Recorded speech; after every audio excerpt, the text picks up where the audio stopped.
Okay, folks, today we're doing something completely different because I actually have a visitor in my home. It's Ted Judy, the legend. Legend? Private joke. That's all coming up right after this.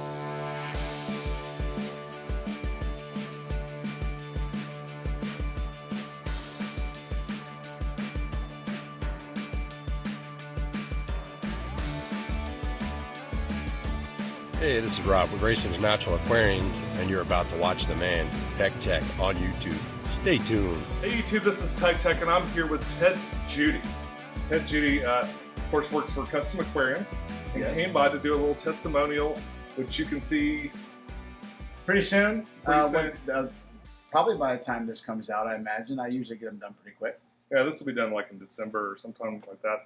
But he came by to do a testimonial, kind of talk about the seamless sump that, of course, I put in under my monster tank, the 210. Monster to some, average to others.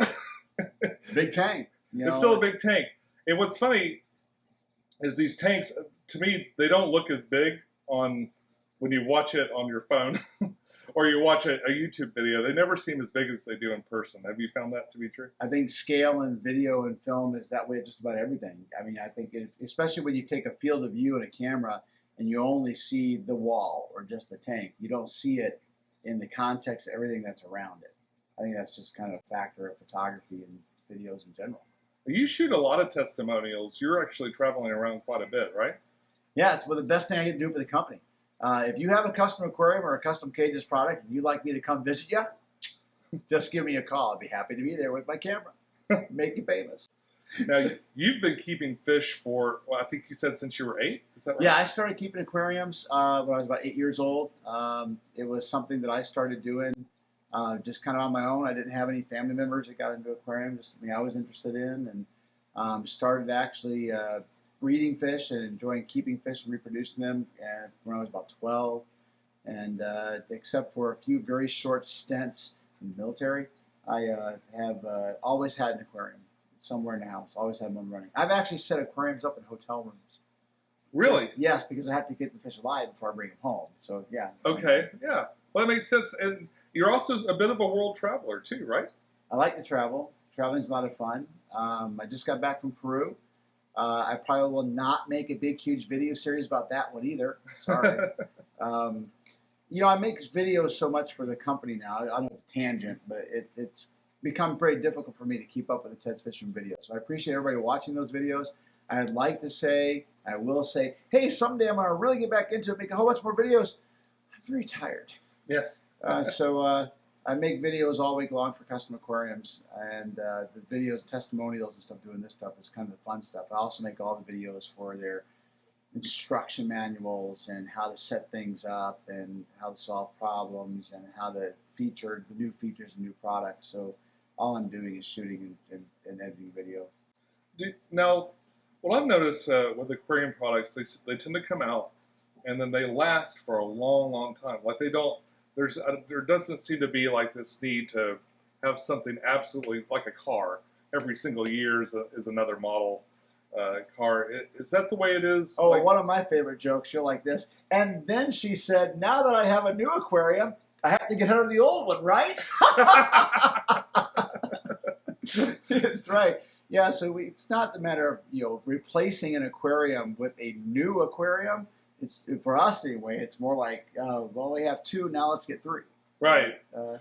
Now I need a quarantine tank. I can't, Right. Might better just keep that around. Right. So why get rid of a perfectly good functional aquarium? But if you have to get rid of that perfectly good functional aquarium, Custom Aquariums can help you with the aquarium of your dreams.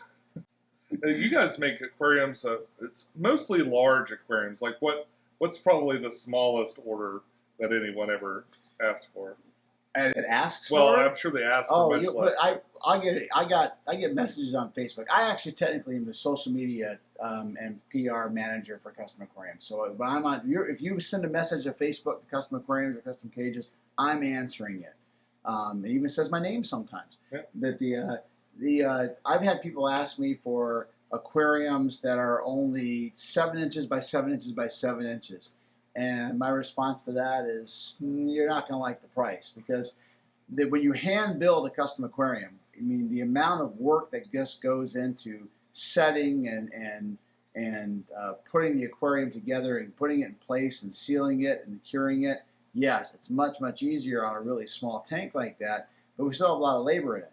So the bare minimum price, the bare lowest price on a tank is going to be far more than what you're going to get a small tank for, like at a $1 per gallon sale. So we don't mass produce aquariums. We don't produce 10-gallon tanks, 25, 20-gallon highs, 15s. We'll make those sizes if you want, but they tend to be pretty far over the cost. But then again, it's, you know, BMW versus Kia. Not, Right. I like Kias. I have a Kia. Kia's good.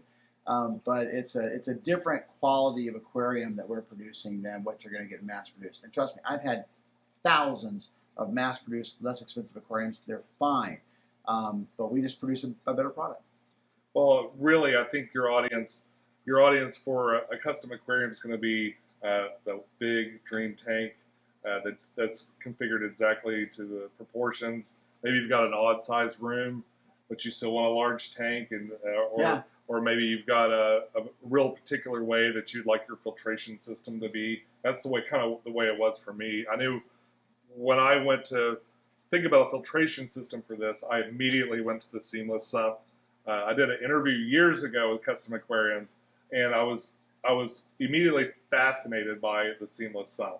I even watched my old video again and went, yeah, that's what I gotta get. I gotta get one of those. And the seamless sump with some minor changes has changed. We've made some improvements to it, and we actually have some really interesting innovations on the seamless sump coming out. That the sock tubs are going to be a little more streamlined. We have a different overflow system that's coming through, so we're not going to have this big clunky elbow pipe coming out of some of them. We're actually building a seamless sump that is more applicable to small aquariums and nano aquariums. So like our seamless sumps right now, you kind of have to have an 8-10-inch deep or a 20-inch deep front to back stand to fit it underneath the stand.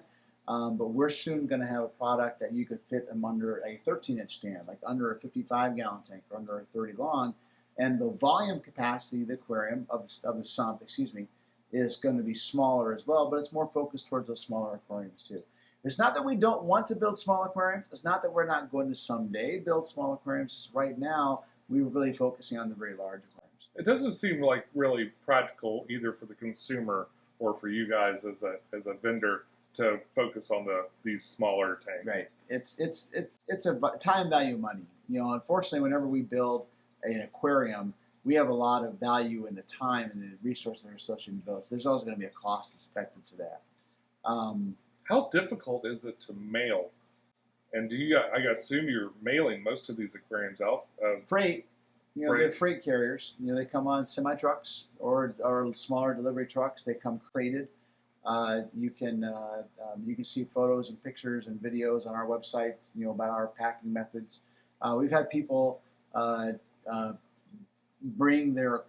get their aquarium in their crate, and then they say there's so much lumber they can do lumber with it. I saw a guy build a storage cabinet in his garage out of the lumber that we provided with the crate. Wow.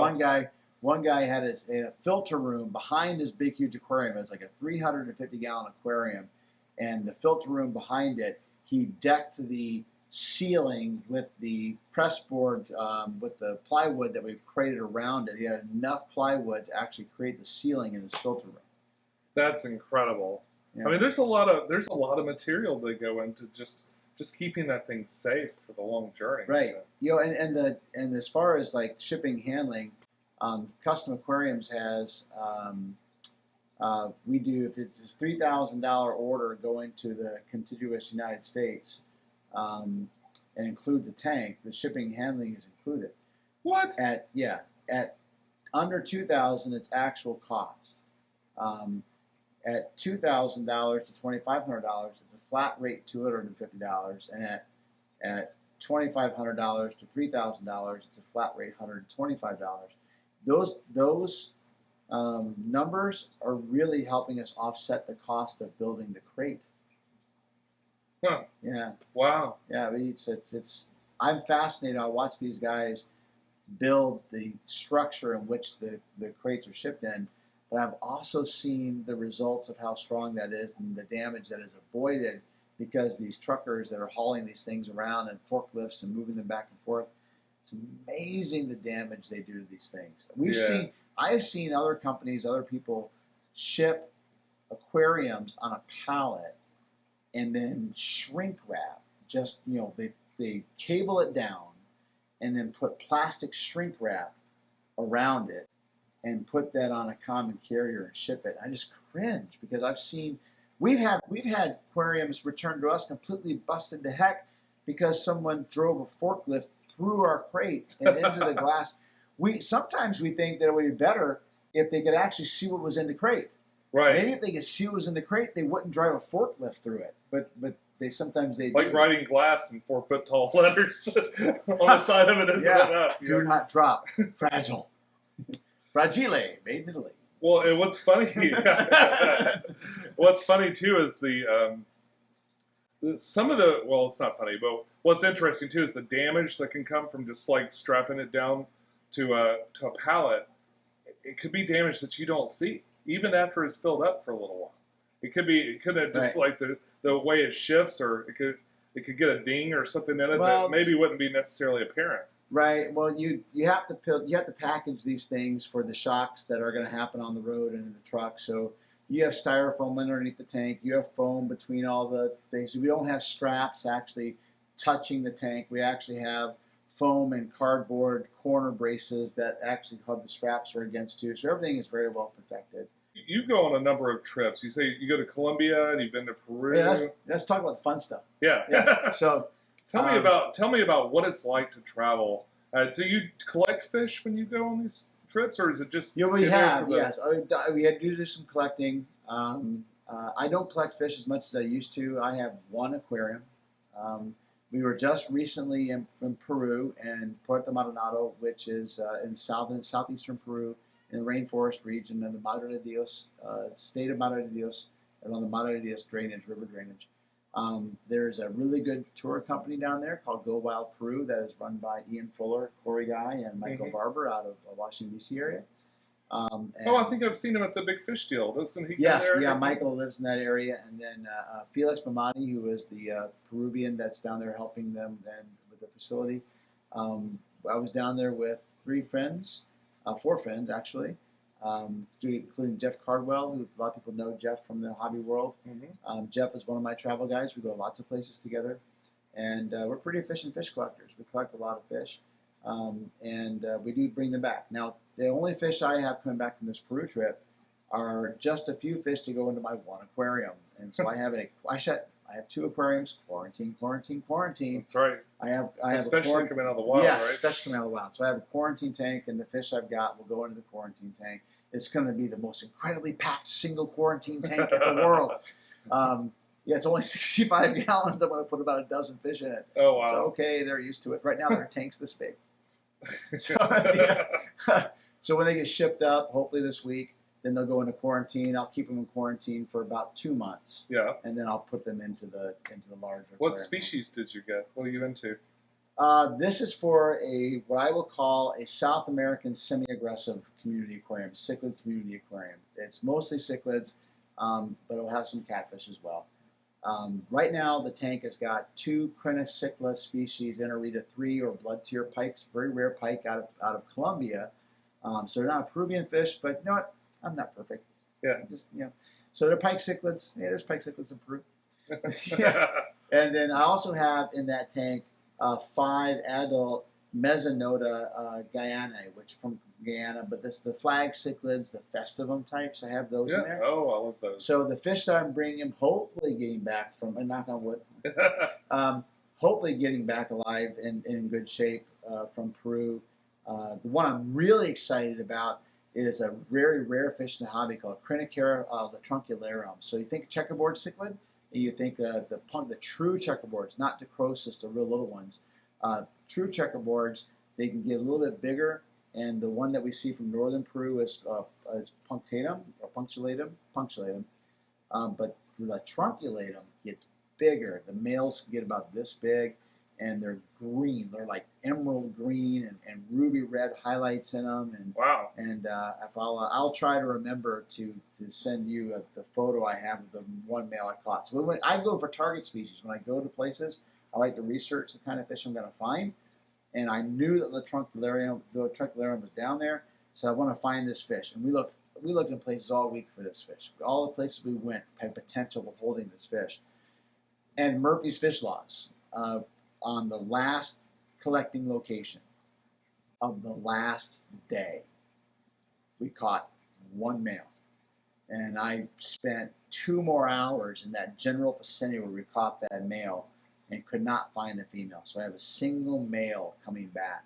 Oh. But he's big enough to go in this aquarium, and he's going to be beautiful in there. And it's just going to sit there in that tank, and he's going to remind me that I have to go back to Peru. So look for a girlfriend. You have to look to find more of them. So how do you catch them? I mean, is it just all nets and like do you put waders on and just? Well, I don't wear waders. South America is kind of nice in that I won't say there's no parasites and no diseases in South America, but there's not as many, and they're not as dangerous as some of the stuff you find in West and Central Africa, where I've been as well. Now, in West and Central Africa, I've always worn waders, but I'll probably be a little brave next time. We have medicines that can cure just about anything. You don't come out like with leeches all over your legs and stuff? No, not in these kind of streams. I've been in places where you find things like that, but no, I didn't run anything like that. That's my nightmare. Doesn't come out and I have to pluck little parasites off my leg. Right. No, that's kind of live with it. Yeah, we had our club meeting in Madison, Wisconsin yesterday featured the speaker, Joe Cutler. If you want to hear stories about parasites, let him come here and talk. It's lovely. He has photos. Well, Ted, I really enjoyed your visit. Thank you for coming to see me. Oh, you're welcome. And folks, you can find out more about Ted Judy. You know, you've got your own Instagram too, right? Or yeah, is it Ted's just... Fisher. Okay, so you may recognize what I've done in social media hobby as Ted's Fish Room or tedsfishroom.com. I apologize for the condition of that website. I haven't done much with it in a very long time. And it's not going to be there much longer. Because I've pretty much switched everything over to social media. Yeah, it's just easier. My favorite media for posting things is Instagram, instant gratification-agram. Yeah. And so you post a photo, make a little comment, get a little bit of feedback, post a little video right from your phone. I just like Instagram a lot. And then I have it feed directly to my Ted's Fish Room page on Facebook because they're connected. The YouTube channel, Ted's Fish Room, Ted Judy or Ted's Fish Room on YouTube. There's over 300 videos there. I've been doing that for 6 or 7 years, I think, or longer. You can go to that. You can go to your YouTube page and just spend hours going through some very still. Some of them are a little bit a few years old, but it's all really good, relevant information. Well, thank you. That's just as relevant as it was the day you filmed it. Thank you. So feel free. I'm going to put links for all of his information down below. Be sure to check him out. Okay, folks, that's all we got for you this week. Until next time, follow your bliss, keep a clean tank, and I'll see you soon. Bye-bye.